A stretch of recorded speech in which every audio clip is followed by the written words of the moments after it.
warahmatullahi wabarakatuh. Perkenalkan, nama saya Nur Fadila dengan NIM H0220339, Prodi Pendidikan Matematika C tahun 2020 Universitas Sulawesi Barat. Sebelum kita membahas materi pelajaran kita kali ini, alangkah baiknya kita berdoa dengan kepercayaan masing-masing. Berdoa dimulai.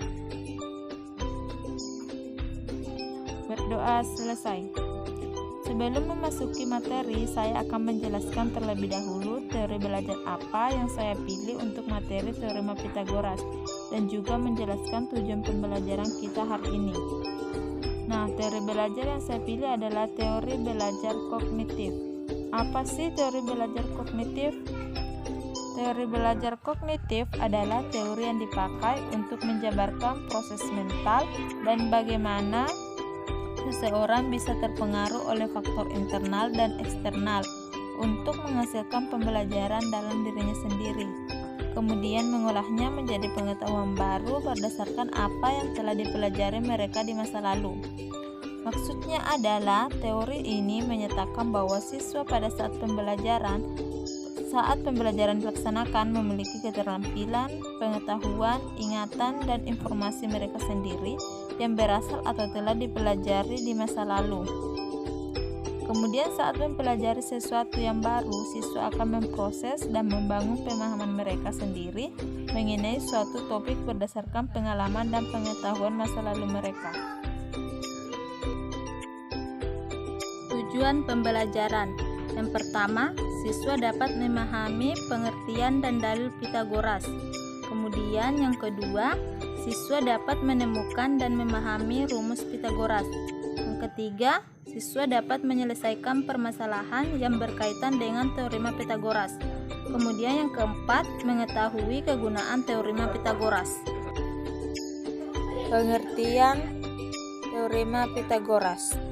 Teorema Pythagoras menjelaskan mengenai hubungan antara panjang sisi pada segitiga siku-siku.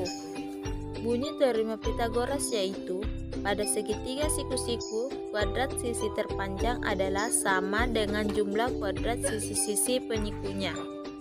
Dengan teorema tersebut, maka hubungan sisi-sisi dalam segitiga siku-siku dapat dilihat pada gambar di samping.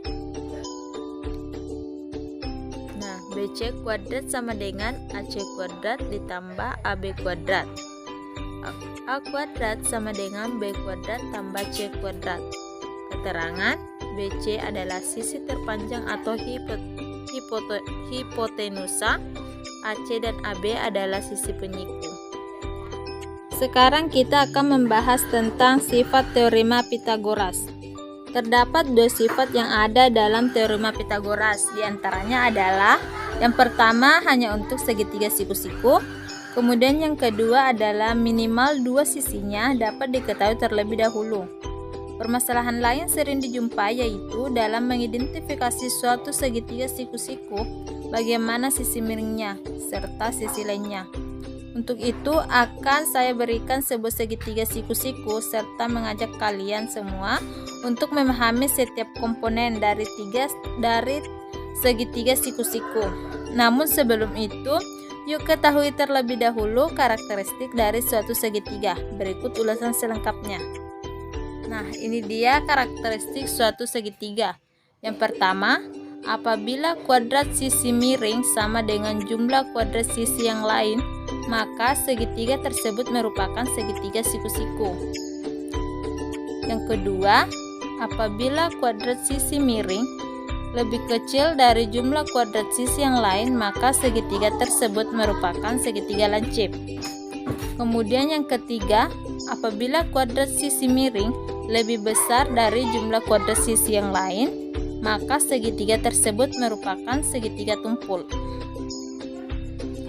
Sekarang kita akan mengidentifikasi sebuah segitiga siku-siku. Nah, sekarang perhatikan gambar di atas. Apabila kalian perhatikan gambar di atas, maka dapat kalian jumpai 3 buah sisi yang telah kami beri nama pada setiap sisinya. Sisi miring yang disingkat sebagai SM, sisi alas yang disingkat sebagai SA, serta sisi tegak yang disingkat sebagai ST. Dalam gambar di atas bisa kita jumpai jika sisi miring berada tepat di depan siku-siku dari sebuah segitiga tersebut. Siku-siku pada umumnya digambarkan dengan sebuah kotak kecil di dalamnya, seperti gambar di atas yang ditunjuk dengan panah hitam. Sisi miring tersebut berhadapan langsung dengan sudut siku-siku dari segitiga di atas. Untuk sisi alas dan juga sisi tegaknya sebenarnya tidak terlalu bermasalah jika kalian keliru dalam mengidentifikasinya. Mengapa kalian butuh untuk memperhatikan dan memahami bentuk sebuah segitiga siku-siku? Karena agar jika kalian menjumpai segitiga siku-sikunya dibalik atau diganti namanya, kalian tidak akan mengalami kesulitan. Itulah mengapa kalian butuh untuk memahami sekaligus mengidentifikasi suatu segitiga siku-siku. Sebagai contoh, perhatikan baik-baik gambar yang ada di atas. Walaupun segitiga siku-siku tersebut sudah kita balik, kalian telah mampu mengidentifikasi sisi miring, sisi alas, dan sisi tegaknya. Nah, pada gambar di atas, sisi miring yaitu sisi R, sisi alasnya yaitu sisi P, serta sisi tegaknya yaitu sisi Q. Selanjutnya yang juga menjadi permasalahan yang paling banyak menyesatkan yaitu kesalahan dalam menghafal rumus teorema Pitagoras. Nah, sekarang kita masuk ke dalam rumus teorema Pitagoras. Rumus Pitagoras merupakan rumus yang diperoleh dari materi teorema Pitagoras. Teorema Pitagoras sendiri, seperti yang telah disebutkan di atas, merupakan teorema yang menerangkan tentang hubungan antara sisi-sisi yang ada dalam sebuah segitiga siku-siku. Teorema ini pertama kali dikemukakan oleh seorang matematikawan yang berasal dari Yunani yang bernama Pitagoras. Adapun bunyi atau dalil teorema Pitagoras yaitu sebagai berikut. Pada suatu segitiga siku-siku, kuadrat dari sisi terpanjang yaitu sama dengan hasil jumlah dari kuadrat sisi-sisi penyikunya. Dari teorema tersebut, kita bisa bikin suatu rumus yang bisa kita gambarkan seperti pada gambar di samping. Nah, adik-adik bisa lihat kan gambarnya. Sebagai contoh, diketahui sebuah segitiga dengan siku-siku di B. Apabila panjang sisi miring atau hipotenusa yaitu C serta panjang sisi-sisi penyikunya yaitu sisi selain sisi miring yaitu A dan B, maka teorema Pitagoras di atas bisa kita rumuskan seperti berikut ini. Rumus Pitagoras yaitu C kuadrat sama dengan A kuadrat ditambah B kuadrat dengan keterangan C yaitu sisi miringnya, A yaitu tinggi, dan B yaitu sama dengan alas. Rumus Pitagoras pada umumnya dipakai dalam mencari panjang sisi miring segitiga siku-siku seperti berikut ini. Nah, bisa dilihat gambarnya. Kuadrat sisi AC sama dengan kuadrat sisi AB ditambah dengan kuadrat sisi BC atau AC kuadrat sama dengan AB kuadrat ditambah dengan BC kuadrat. Rumus untuk mencari panjang sisi alas yaitu B kuadrat sama dengan C kuadrat dikurang A kuadrat. Rumus untuk mencari sisi samping atau tinggi segitiga yaitu A kuadrat sama dengan C kuadrat dikurang B kuadrat. Rumus untuk mencari sisi miring segitiga yaitu C kuadrat sama dengan A kuadrat ditambah B kuadrat. Nah, sekarang kita akan memasuki kegunaan dalil teorema Pitagoras.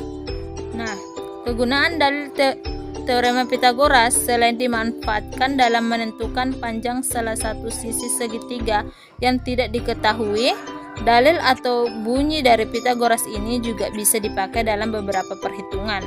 Di antaranya menentukan panjang diagonal persegi, menentukan diagonal ruang kubus, dan juga balok. Berikut akan kami berikan penjelasan dari masing-masing kegunaannya. Yang pertama, menentukan panjang diagonal persegi. Nah, diberikan suatu persegi panjang A, B, C, D seperti yang terlihat pada gambar di samping. Nah, adik-adik bisa lihat gambarnya kan? Di sini garis AC merupakan garis diagonal persegi. Apabila panjang sisi-sisi persegi tersebut diketahui, maka panjang diagonalnya bisa kita hitung dengan menggunakan dalil Pythagoras seperti berikut. AC kuadrat sama dengan AB kuadrat ditambah BC kuadrat. AC kuadrat sama dengan AD kuadrat ditambah CD kuadrat. Nah, kita sekarang masuk ke dalam contoh soalnya. Sebuah persegi ABCD mempunyai panjang 8 cm dan lebar 6 cm. Tentukanlah panjang diagonal dari persegi tersebut. Nah, penyelesaian. Diketahui tadi apa? Panjang P sama dengan 8 cm. Kemudian lebarnya yaitu L sama dengan 6 cm. Yang ditanyakan tadi apa? Yang ditanyakan tadi adalah diagonalnya atau D. Nah, berdasarkan dalil Pythagoras, maka D kuadrat sama dengan P kuadrat ditambah L kuadrat. D kuadrat sama dengan 8 kuadrat ditambah 6 kuadrat. Nah, D kuadrat sama dengan 64 tambah 36. D kuadrat sama dengan 100 kuadrat. Kemudian D sama dengan akar 100. Nah, akar 100 itu berapa? Akar 100 itu kan 10 cm. Jadi, panjang diagonal persegi pada soal di atas adalah 10 cm. Nah, adik-adik, itulah tadi penjelasan dan contoh soal tentang dalil Pythagoras. Bagaimana? Gampang kan? Dari penjelasan saya tadi dapat disimpulkan bahwa pertama, teori belajar yang digunakan adalah teori belajar kognitif. Kedua, metode belajar yang digunakan adalah metode tugas. Ketiga, strategi belajar yang digunakan adalah strategi heuristik.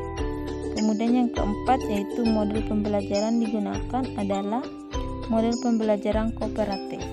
Nah, adik-adik, sekian dari pelajaran kita untuk hari ini. Mohon dimaafkan bila ada salah kata. Wabillahi taufiq wal hidayah. Wassalamualaikum warahmatullahi wabarakatuh.